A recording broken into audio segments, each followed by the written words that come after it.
Links. There are three parts to a link: a destination, a label, and a target. Here's what they look like. The A is the element, or the tag, and it stands for anchor. That's the tag that creates a hyperlink.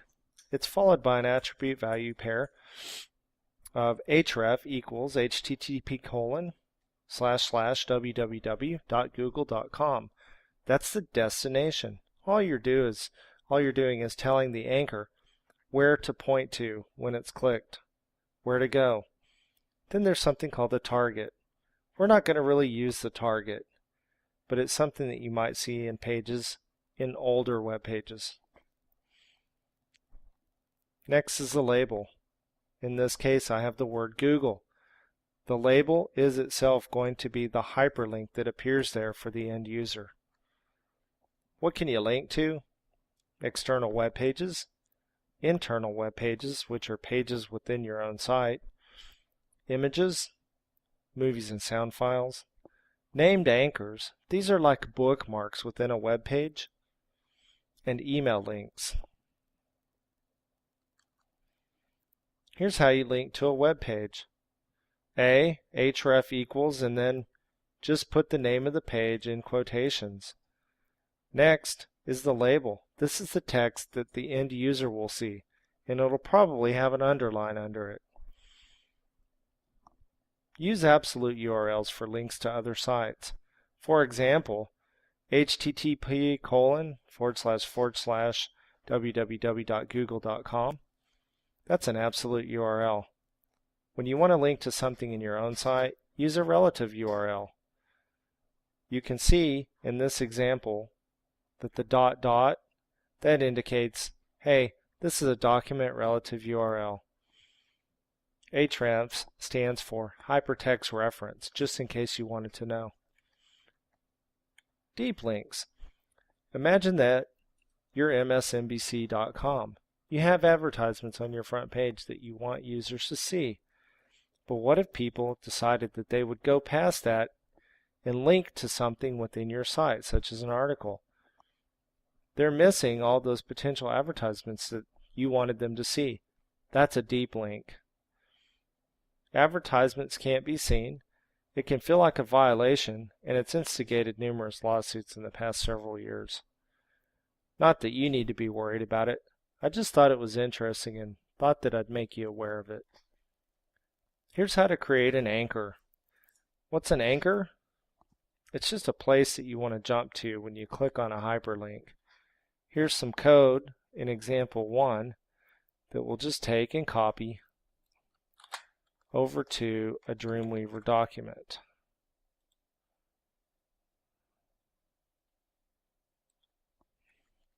This is just an empty document that I created, and there's my code. Now, to be able to see this to working, I need to add some spaces. So what I'm going to do is create line breaks over and over and over down my page. And then after this H2, I'm going to create some more line breaks. So let's look at the code that we have. This is an anchor, and here is the place that it's pointing to. Something that starts with a pound sign and then the word intro. Well, this is what's called a named anchor, and it jumps to right down here. Here's my anchor, and here's the name attribute. So name equals intro. This link here will jump to this point here. Let's see what it looks like in design view. When I click on the introduction link, it'll jump down to this named anchor. Does that make sense now? Just to see it work, let's hit F12 in Dreamweaver and watch our page open up in Firefox. Here it is. When I click the introduction text, it jumps down. I don't have enough spaces down here or line breaks, so let me add a few more in the code so we can see this work.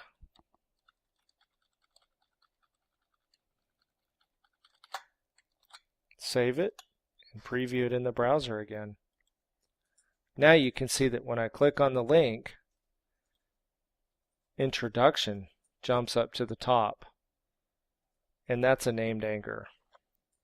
There's another way to do this, very similar, and it's called jumping to an ID. Let's look at the code. I'm going to delete the previous code I created and add this new code. Same deal here.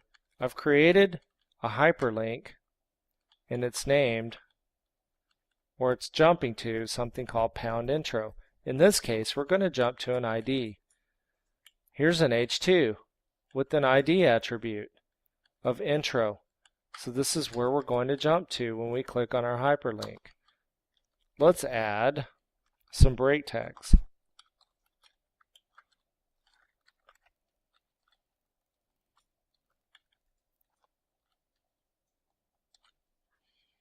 Let's look at it in design view. Here's a link.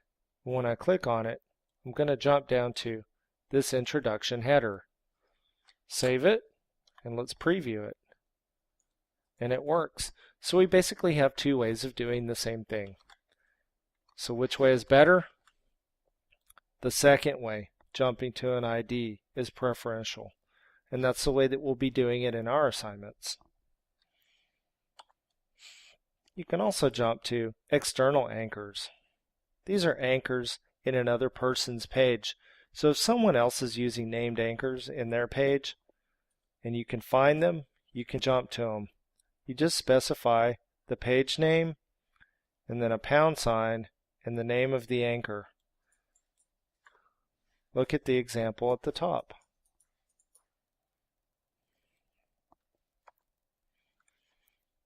The target attribute. When we talk about the target attribute, we used to use these when we used frames. We don't have frames anymore, really. I mean, we do.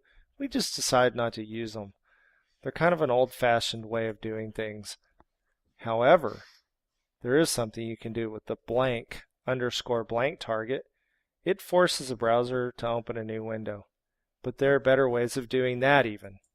We'll use JavaScript to do that at a later point.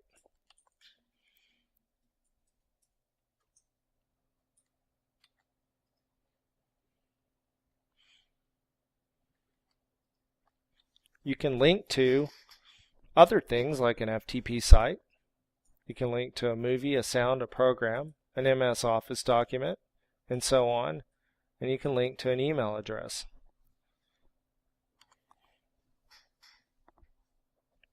This is really interesting, but we're not going to use it either. But just so that you know that it's available to you, this is an accessibility feature. It's called the access key attribute.